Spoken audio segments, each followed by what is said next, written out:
Voter सूची के special intensive revision यानी एसआईआर की वैधता को चुनौती देने वाली याचिकाओं पर 26 और 27 नवंबर को सुप्रीम कोर्ट में लगातार तीखी बहस हुई। मामला पश्चिम बंगाल, केरल और तमिलनाडु जैसे राज्यों की ओर से दायर याचिकाओं से जुड़ा है, जिसमें आरोप है कि एसआईआर प्रक्रिया का इस्तेमाल बड़े पैमाने पर वोटरों को हटाने के लिए किया जा रहा है। मुख्य न्यायाधीश सूर्यकांत और जस्टिस जॉय माल्यबागची की बेंच पूरे मामले की संवैधानिक वैधता जांच रही है। 26 नवंबर को सुनवाई के दौरान सबसे बड़ा मुद्दा आधार कार्ड को लेकर उठा।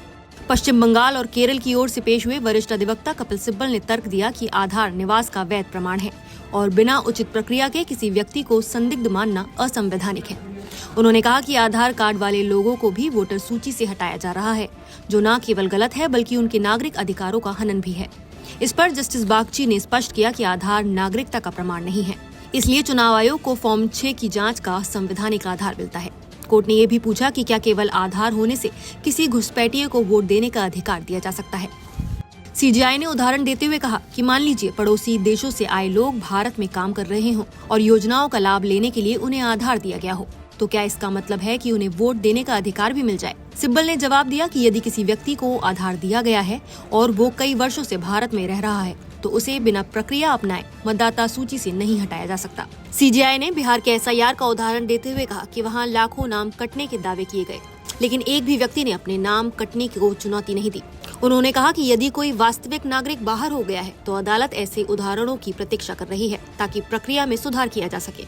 सिब्बल ने चिंता जताई कि यदि कोई व्यक्ति वोटिंग के दिन बूथ पर जाकर पता लगाए कि उसका नाम गायब है, तो उसकी क्या जिम्मेदारी है? सीजेआई ने कहा, मीडिया कवरेज इतनी ज्यादा है कि दूर दराज के गाँव में भी लोग जानते थे कि नई सूची बन रही है। सिब्बल ने फिर जोर दिया कि वोटर पर ये बोझ डालना हमारी संवैधानिक संस्कृति के खिलाफ है। उन्होंने कहा कि अब तो डुप्लीकेट वोटरों की पहचान के लिए सॉफ्टवेयर है, ऐसे में बूथ लेवल ऑफिसर यानी बीएलओ को इतने व्यापक अधिकार देना ठीक नहीं।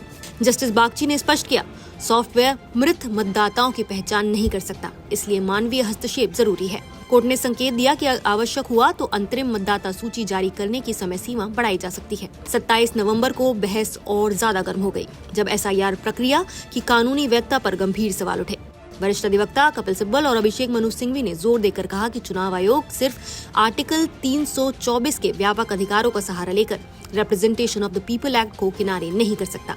उनका तर्क था कि आरपी एक्ट संसद द्वारा बनाया गया पूरा कानून है, जो चुनाव से जुड़ी प्रक्रियाओं पर पूरा क्षेत्र घेर लेता है, यानी फील्ड ऑक्यूपाई करता है।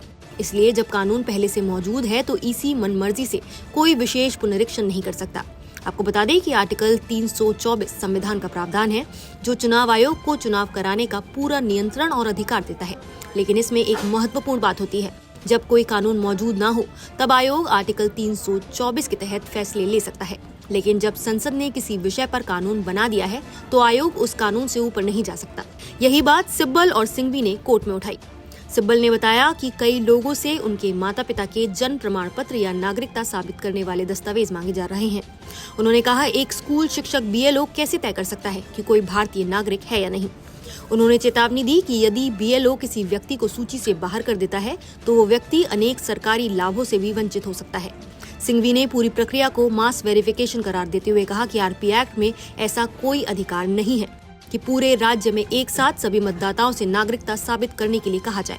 उन्होंने बताया कि कानून केवल व्यक्तिगत आधार पर आपत्ति यानी फॉर्म 7 की अनुमति देता है, न कि एक साथ लाखों लोगों की जांच। उन्होंने कहा कि एसआईआर को कभी भी पूरे राज्य के स्तर पर करने का अधिकार नहीं दिया गया। आरपी एक्ट की धारा 21(3) भी केवल विशेष हालात में किसी एक क्षेत्र या उसके हिस्से के लिए विशेष पुनरीक्षण की अनुमति देती है, पूरे राज्य के लिए नहीं। सीजेआई ने तर्क दिया कि यदि याचिकाकर्ताओं की दलीलें मान ली जाएं, तो ईसीआई कभी भी एसआईआर कर नहीं पाएगा। लेकिन सिंघवी ने दोहराया कि ईसी के पास कानून में स्पष्ट शक्ति नहीं है। 2 दिनों की इस बहस में ये स्पष्ट रहा कि एसआईआर का असर केवल वोटर सूची पर नहीं बल्कि लोकतंत्र के मूल अधिकार मतदान के अधिकार पर पड़ेगा। याचिकाकर्ताओं का आरोप है कि एसआईआर को एक ऐसे औजार की तरह इस्तेमाल किया जा रहा है जिससे लाखों नागरिकों को वोटिंग के अधिकार से वंचित किया जा सकता है। वहीं सुप्रीम कोर्ट इस प्रक्रिया की संवैधानिक और कानूनी सीमाओं को समझने की कोशिश कर रहा है। अदालत अब इन गहरी कानूनी बहसों को सुनने के बाद 2 दिसंबर को अगली सुनवाई करेगी और ये फैसला देश के चुनावी ढांचे को लंबे समय के लिए प्रभावित कर सकता है। आपकी इस पूरे मामले में क्या राय है, हमें कमेंट करके जरूर बताइए। नमस्कार, मैं हूं मानक गुप्ता। अगर आपको हमारा ये वीडियो पसंद आया हो तो इसे लाइक और शेयर जरूर करें और हाँ, हमें सब्सक्राइब और फॉलो करना ना भूलें ताकि आप देश और दुनिया की कोई खबर मिस ना करें। तो जुड़े रहिए हमारे साथ और देखते रहिए न्यूज़ 24।